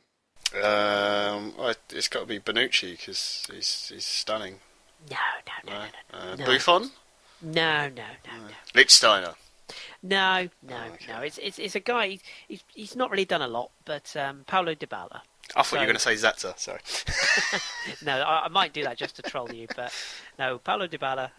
It's about time we dug out the big guns, so he will be our hipster's choice as of next week. However, this week we've decided to go for a man who could well be about to win his first Premier League title winners medal, and it's Leicester City's Riyad Mahrez. So what do we know about Riyad Mahrez? Well, he was born on the 21st of February 1991, making him 25. His nationality is French-Algerian. He's 5'10" and weighs 137 pounds. He is the current Leicester City number 26. He's technically a winger or wide forward. He is left-footed and he's a client of Nike, wearing the Hypervenom Phantom 2 boots. He is on social media. You can follow him at Mahrez22. He's also on Instagram, Riyad Mahrez22_26. So give him a stalk. What do we know about him then? Well, he was born in the northern suburbs of Paris, France, Seychelles, to an Algerian father and an Algerian/Moroccan mother. He played for AAS Seychelles as a youth before turning professional, and sadly his father and mentor passed away after a heart attack. And when Mahrez was just 15, but this only hardened his desire to succeed at the top levels of football. They said he was too skinny, everyone will push you off the ball. He was quoted as saying, but I had good technique, and physically I wasn't too strong and I wasn't fast, but I always worked hard. And boy did he work hard. In 2009-10 he played for Quimper for a season, that's the 4th tier of French football, followed by Le Havre, who people will know a little bit more about, in the 2nd tier. And he made 60 appearances, scoring 6 goals in Ligue 2. And at Quimper, one of his managers said that he needed to focus on being more clever with the ball due to his lightweight physique, and a lesson learnt obviously helped shape his style of play. While at Quimper, PSG and Marseille came calling, but Mahrez elected to join Le Havre in Ligue 2 instead to further develop his career. So it's not something that happens very much these days. In 2014, Leicester City sent scouts to watch one of his games at Le Havre. They actually went to watch one of his teammates. However, it was Mahrez that caught the eye, and they ended up making the £400,000 offer for the player, which was accepted. And although many felt Mahrez would be better suited to a less physical league, he joined Leicester in January 2014, making his debut on the 25th of January. That's my birthday. Coming on in the 79th minute of a 2-0 victory over Middlesbrough and scoring his first goal, an 82nd minute equaliser against local rivals Nottingham Forest, etching himself into the hearts of the Leicester fans. He scored 3 goals in 19 appearances, helping Leicester earn promotion to the Premier League, and in 2014-15 he made 32 appearances and scored 4 goals. However, he spent most of the season in a relegation battle, only surviving after winning 6 of the last 8 games in one of the most remarkable late season comebacks in the Premier League. And then speaking of remarkable this season, well, we all know what's happened, don't we? Mahrez, along with his Leicester City teammates, have been a revelation under new boss Claudio Ranieri, sitting at the top of the Premier League, having only lost 3 games. Mahrez himself has been scintillating form, scoring 16 goals, and only his teammate Jamie Vardy has scored more. He's also provided the most assists, 11, and in fact no other midfield player has scored more this season in Europe's top 5 leagues. Mahrez has been instrumental to Leicester's attacking play, whether it be on the wing of a 4-4-2 or indeed wide of a 4-2-3-1. He brings pace, creativity and a magnificent skill of dribbling. While it's true that the Algerian international likes to have space to run into, he's equally adept at breaking the lines and working his way out of tight spaces. And aside from his size, Mahrez has been criticised for being inconsistent in front of the net, but his 16 goals this season would suggest that he's sorted that area. And once a fox, always a fox. He's opted to play for the national football team of his father's home country, Algeria, nicknamed the Desert Foxes. That's a nice bit of synergy there. He's earned 24 caps, scoring 4 goals, and he's played in the 2014 World Cup squad and the 2015 African Cup of Nations. So just to finish off with some stats then, so he's had 30 appearances, this season, 2,472 minutes. As we said, 16 goals, level with Sergio Aguero, 11 assists, only, I believe it's Di Maria and Ibrahimovic are the only ones above him on that regard. 1 yellow card, no red cards. He averages 2.6 shots a game, 27.1% pass accuracy, 72.8% pass success percentage, and he averages 3.2 dribbles per game. He's been man of the match 9 times, third in the top 5 of Europe. Only Mkhitaryan has been anywhere near that figure, and his average WhoScored.com rating is 7.85, which puts him 8th in the top 5 of the Premier League ratings this season. So, boys and girls, let's get your thoughts. And obviously, both you gentlemen with me tonight have seen a fair bit of him. Us as Arsenal fans, we've had to sit here quietly and politely applaud as he's ripped apart teams and probably firing our opposition to the title. Drew, I'll start with you. What do you make of Mahrez as a player, and do you think he's got what it takes to maybe make a step up to, dare I say it, an even bigger side at the risk of upsetting Leicester fans? I mean, as good of a season he's had this season, well, a spectacular of a season he's had this season, it's difficult to really gauge if he's quite ready, if he needs one more year at Leicester. I mean, if you look at between last season and this season, he had 4 goals, 3 assists last season. He's made a massive jump. He has 16 goals and 11 assists this season, but you have to question how much of that is due to the football Claudio Ranieri has been playing with Leicester. He has more freedom with Ranieri, for sure. He's been given responsibility and he's flourished in that role. But say he goes to, just use John's point about Antonio Conte. If he, he went to Chelsea, Conte isn't more of a person who allows freedom. He's more of a just kind of like a, here's your role, you have to stick to it. And someone like Willian will flourish in that system. But I think Mahrez needs to go to a club. If and when he leaves Leicester, he needs to go to a club where the manager sort of breeds the ability for his players to think critically on their own, to think tactically on their own, to create for themselves and to create for others outside of the system that they necessarily want to employ.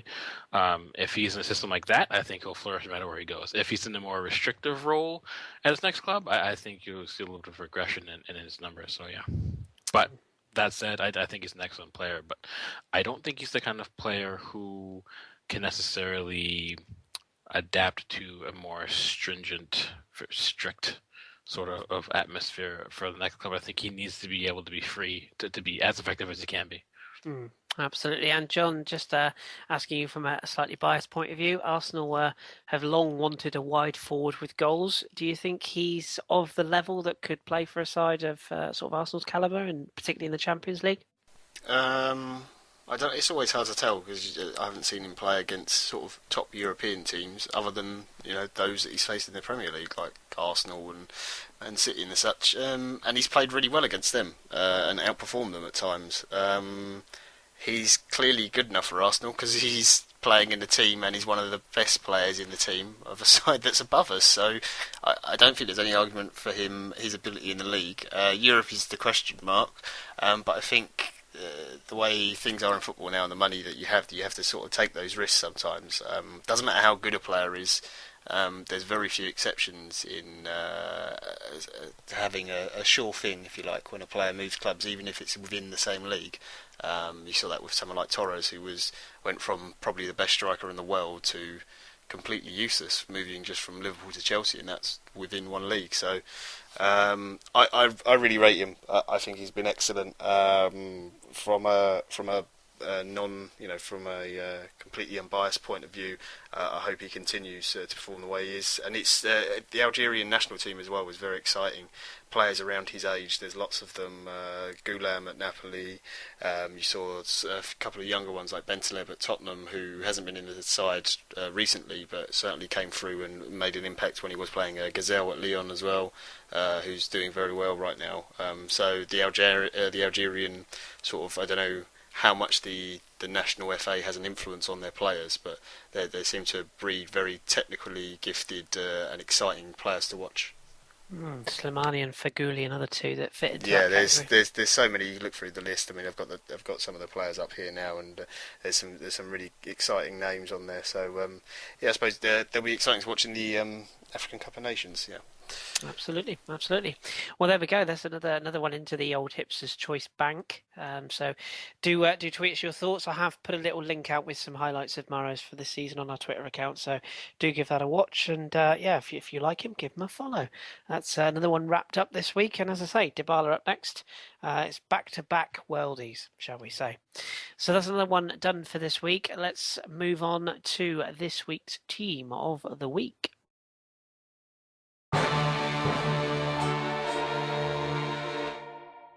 Okay then, let's get on to the team and then we'll answer some of your questions and then we'll leave your ears in peace for another week. So what have we gone for this week? We have gone in a formation of, it's kind of a 4-5-1. Some would say it's a 4-3-3. I don't know. I'm going to say 4-5-1 just because it sounds kind of hip and cool. So who have we crowbarred into this week's team? Let's have a look. Right then, we've gone for, mentioned earlier, René Adler in goal, the Hamburg stopper. As Drew mentioned earlier on, had an absolutely wonderful game in the 3-0 victory away at Hanover. So he makes the grade into the team this week. At right back, I'm going for Kevin Maltby of St Etienne. He provided the assist for Nolan Roos opener and was absolutely superb at right back for a player who's not really had a lot of football over the last few months or so. He was superb, just edging out Hector Bellerin, who was also very good this weekend. I have gone for Danny Da Costa, who Drew mentioned earlier on. He had a particularly good game for Ingolstadt, 2 assists from fullback in the 3-0 victory over Schalke. The 2 centre-backs went for Gerard Piqué, who, despite defeat with Barcelona, scored in the defeat against Real Madrid and was certainly his best game in months. And he's joined by David Luiz, who's certainly taken his game to a level I didn't think he was capable of. He scored in a header versus Nice and marshalled the defence brilliantly on the day. 4-1 victory there. The midfield, Morgan Sanson, mentioned him earlier on, his first career brace, only his 4th start of the season. Bags of talent for Montpellier. Good to see him back playing football again. One of his French colleagues, Antoine Griezmann, he gets into one of the wide forward roles, 2 goals for Atletico Madrid and an assist in the 5-1 victory over Betis. So talented, one to watch definitely. On the opposite wing, I've gone for Alexis Sanchez of Arsenal, scored 1, created Alexander Iwobi's goal as well, and he's definitely back to his best in that victory over Watford. The other two behind, I've gone for Suso from Genoa, as John mentioned earlier on, the first Spaniard to score a hat-trick in Serie A since the 70s. I think I'm right in saying he was absolutely superb on the day. And John also mentioned this fella, Thorgan Hazard of Mönchengladbach, as John alluded to in his mighty 90s. He scored twice in his kind of new forward role in the 5-0 demolition job of Hertha Berlin. And then who could we have up front? Oh, I wonder. We've gone with Zlatan. Seems to have been in every week for the past few weeks, but another hat-trick. It's his second of the season. 2 absolute worldies to boot. Just couldn't leave him out, so he gets the nod up front. As far as the bench, Fabrizio Calciatore, which sounds like a slice of Viennetta or some such, but he's got a wonderful moustache, and he had a wonderful game. Scored the opener and set up Rigoni's second. A real leader for Chievo. Nicola Sansone for Sassuolo scored the opener, set up the other two versus Carpi. Superb game for him.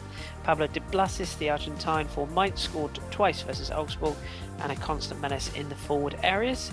Kamil Grozicki for Rennes, mentioned earlier on. He's in the form of his life. He scored the first, set up the second versus Ram, and I think he is set for a very good Euros for Poland.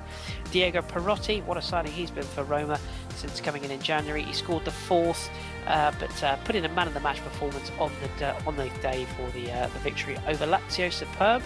Eder, much criticised during his Swansea days, but he's finding his form at Lille. Scored twice and set up the middle goal with a 3-0 victory. He certainly appears to have settled in France. Maybe that's his niche. And finally, Cristiano Ronaldo scored the winner at the Camp Nou. Shrugged off plenty of abuse.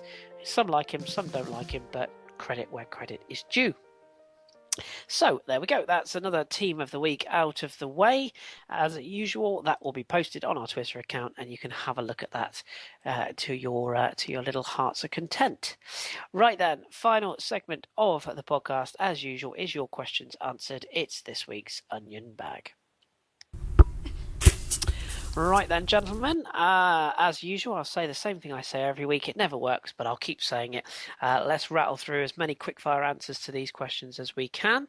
John, I'm going to start with you. This question comes from... I can't find it. Here it is. There we go. Oh, that's better. It is a question from Pigman J. Hankenstein, our good pal, Mr. Piggy. With the possibility of a 3-match suspension for his complete meltdown, will Higuain have a falling out with Napoli's fans? And I'm going to crowbar a second question in, actually, because it's on the same lines. A1 at odds first. Do you think Napoli have blown their chance of winning the title now, 6 points behind Juve, and Higuain could be suspended for longer? Well, we think it's going to be 4 games, but we'll know for definite tomorrow. I think, regardless of the ban, probably Juventus were going to win anyway. Now that it's 6 points gap, effectively 7, because of it's done on head-to-head results rather than goal difference in Serie A. Will the Napoli fans have a falling out? I'd be surprised. There may be some, but they'd be very stupid if that was the case, because if it wasn't for Higuain, they probably wouldn't be in the position they're in. So I'd be very surprised if that's were to happen. I'm sure there'd probably be more pointing the fingers at the Italian FA and the officials and saying that they're favouring Juventus and not Napoli. Yeah, very, very true. One from Jazam Shaheen. This one's for Tom, so I shall read out Tom's answer. Antonio Sanabria, have Roma got themselves a gem on their hands for this lad carrying Gijón this season? And Thomas replied, he said, Sanabria is certainly one to watch. He'll take over from Dzeko and then will probably be brought by a bigger club when they see he can do it for a club like Roma. Do you agree with that, John? Anything you want to add to that? I'm not sure he'll... The thing with Roma is now they've got such a setup, and the way that Spalletti has got the team going, I'm not sure Sanabria will get back in. Not that he's not good enough, just that he may be sold before he comes back. It's only if Dzeko leaves that maybe he'll come back. But with El Shaarawy, Salah, Perotti, those deals, I know they were loans, but most of them are all being finalised to be permanent moves. I think Perotti's actually already has been from Genoa, actually, but the Salah and Shaarawy deals will be made permanent. So I'm not sure he'll come back, and they'll need some money to spend, because looks like Pjanic will be going, so they've got some midfield replacements to bring in. Oh, Pjanic, what a lovely player.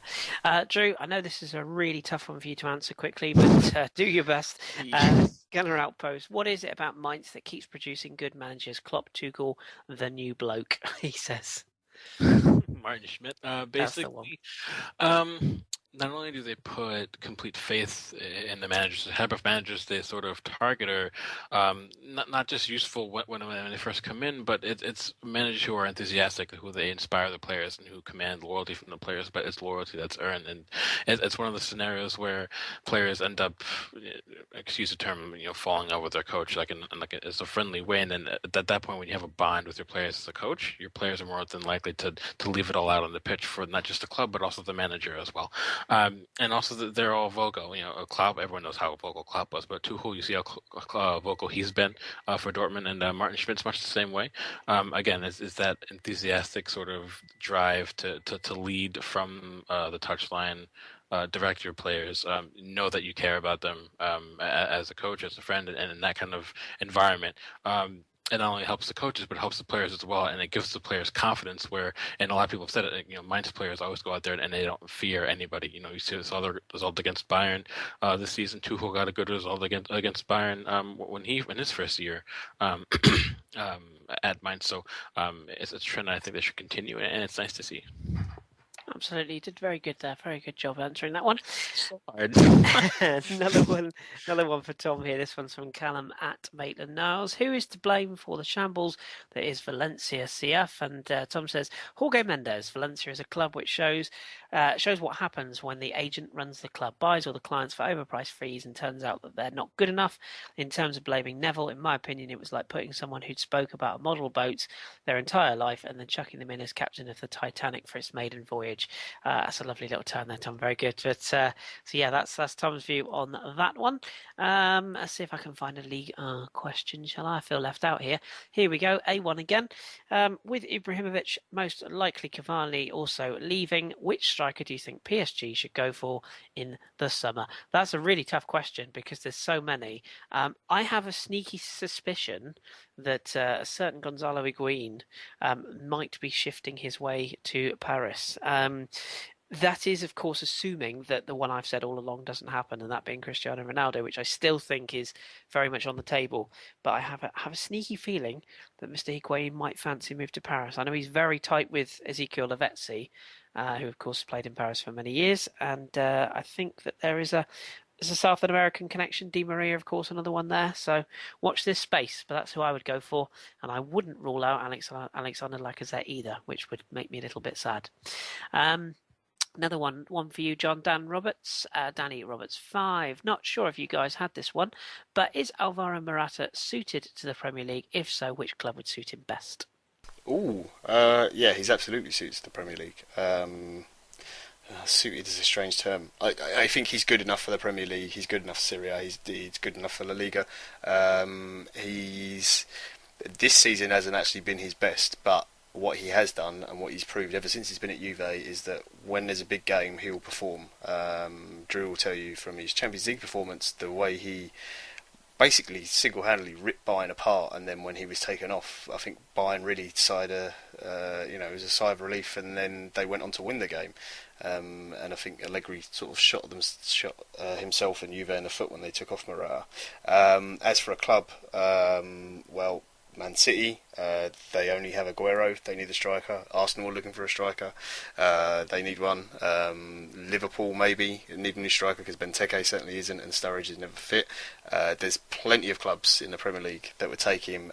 Sadly, I think what's most likely to happen, there will be one of two things. He'll either stay at Juventus, or Real Madrid will activate the clause, which they still have active this summer, where they can buy him back, and Juve can't do anything to stop it.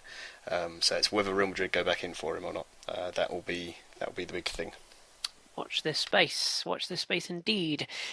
Sticking with you, just another quick one before I go back to Drew. Gunner Outpost also wanted to know your thoughts on Lazio's change of manager. Who are they likely to bring in? And I mean, is it just the manager, or do they have to have a bit of a clear out this summer? it's partly down to Pioli. I do think that he's had some strange tactical decisions at times in games, but he hasn't been helped. The budget there isn't fantastic. The defence has been a mess all season. No Stefan de Vrij for most of the season really hasn't helped, but they didn't do anything to reinforce that. And he's got a very young team around that, which doesn't help. But he wasn't assisted from the board, certainly. There looks like it's most likely going to be Sinisa Mihajlovic going from Milan to Lazio. That's the big talk. He's not getting on with Berlusconi. They do not like each other. He doesn't like the mess that is Milan, which is no surprise, and he wants to get out of there. It's also no surprise that players that were hotly tipped to be great, like Suso and El Shaarawy, did awful at Milan, and as soon as they left those clubs, and are playing in teams that are settled and have decent management and a calm backroom, they start playing well. So there you go. Make of that what you will. Funny old world, yeah. Wonder where Felipe Anderson might be playing his foot next season as well. 2 quick fire questions for you, Drew. I just want one-word answers. Firstly, Gunner Outpost wants to know percentage terms, so between 1% and 100%. How likely is Henrik Mkhitaryan to sign a new contract at Dortmund? I would go with 50%. Oh, watch this space. I agree with you. And Schalke, who is most likely to be sold this year? Sane, Goretzka, or Maya? Oh, Sane, I think. I agree with you on that one as well. Another good one here for you, Chris Brammer, who's at Brammerad. Great question, this. And he was at the Westfalen Stadium this weekend, and he said, I know Dortmund can keep the run going, but can you see Bayern dropping points to allow Dortmund back into the chase? Yeah, I think so. I mean, they have 2 tricky ties against Benfica coming up in the next couple of weeks, and Benfica are the in-form side in all of Europe at the moment. So we've seen before where Champions League knockout stage campaigns can sort of railroad someone's domestic form, at least slightly enough to get someone, really back into it. They also have a couple tricky fixtures, including a trip to Berlin, and then at the host Mönchengladbach. So you never really know. And then after the Gladbach match, they have to go to Ingolstadt, and that's never easy with the way they defend. They make it very difficult for teams. So I can see them dropping points, but honestly, I still think they'll win the league. But I think it might be a little bit closer come the last day of the season. So yeah, I think Europe's going to have a big say on both clubs. Definitely will. Another one for Tom. This one comes from Athletic Club UK. It's the UK Bilbao supporting guys, I believe, and they wanted to know who will come out on top in the Europa League quarterfinal between Athletic Club and Sevilla. Tom says, my head says Athletic because Sevilla's away form is so poor over 2 legs. Bilbao should do it, but it depends on the Bilbao home leg for me. And he says that overall, generally, it should be the tie of the round. So that will definitely be one to look out for. This is another one which is Spanish, but I'll answer it. Another one for Gunner Outpost. Would Real Madrid be quicker to sell Isco or James if Zidane stays? For me, James, because I think he's less talented. That's just my opinion. Doesn't mean I'm right, of course, but I think he would command the bigger fee as well. And we'll finish with a couple of Liga Art questions. Janzeb wants to know, friend of the pod, Janzeb Shaheen, what is the reason towards St Etienne's massive collapse? Well, they won this weekend, Janzeb, but you're absolutely right. They have kind of fallen away. Not sure whether it's the style of football they play. It's very, under Galtier, it's very kind of defensive. It's very plodding. It's very slow. They don't score enough goals. And they're a little bit Monaco-esque. When things are great, they're really great, and they're defensive, and it's fantastic. But when they go on a run where they can't win, they can't seem to snap that streak, and they're just very inconsistent. It would be good to see them get on to being a more attacking, flaring side, because that home stadium of theirs really is an equaliser, and the atmosphere they can get there. The Geoffrey Guichard is fantastic. So hopefully they will kick on again next season. But this season I can't see them getting into Europe. And Tony Adolphson, he wanted to know about players this summer who could potentially be gems from Liga that could be picked up, and could they play in a bigger league? Well, I'm in the midst of writing a blog about this, so I won't give too much away, Tony, but I will kind of just give you a brief or a couple of names. Obviously, we've mentioned Ousmane Dembele, who I really do think will be, well, we said it too many times, but I think he will be absolutely fantastic. So he's definitely one that I would look out for. Just to give you two other names, Bernardo Silva at Monaco. I think he will be at a better club next season. No offense, Monaco, but his talent is there for all to see. I think he will definitely move on. And the other name I'm going to give you is Vincent Cosiello. We've mentioned on this pod before, former Hipsters Choice. I think he will find his way to another club in the summer as well. But do look out for that blog when I eventually get around to finishing it. There's 10 names for you, and you can have a look at that when it's done. Right, okay, I think that is it for us this week. We've rattled through more questions than I thought we would have, so apologies if we didn't get to your question. Mainly that's an apology to Gunnar Outpost, because he literally did send us 1,000 questions, so thank you very much to you. We got through most of them, so you've got to be happy with that. But that's it from us. John and I may be back on Thursday, depending on work schedules, to do a satchel after the Champions League games, so do have a look at that. Myself, Ross and Danny did the breakfast pod last night, so do check that out. We went through all the Premier League action from the weekend. That's a nice, quick, digestible bite-sized chunk of Premier League action to listen into. Hopefully we'll have Tom back next week if he gets over the flu and the bug and God knows what. He's a poorly boy. Hopefully he'll be all right next week. So Tom will return. The only other thing to say, of course, is keep those reviews coming on iTunes, the old 5-star reviews. Leave us a comment.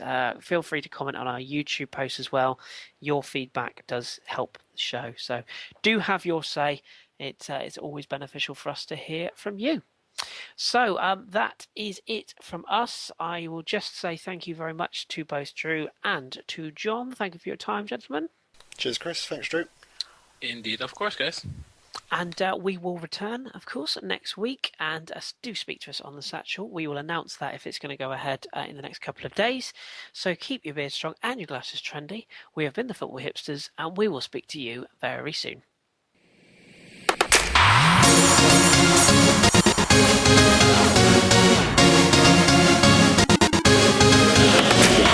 Mais le corner. Oh, quel geste! Quel geste! L'égalisation de Zlatan Ibrahimovic. Andres Iniesta, se anima Andres. Andres tocó la evolución de Neymar. Messi.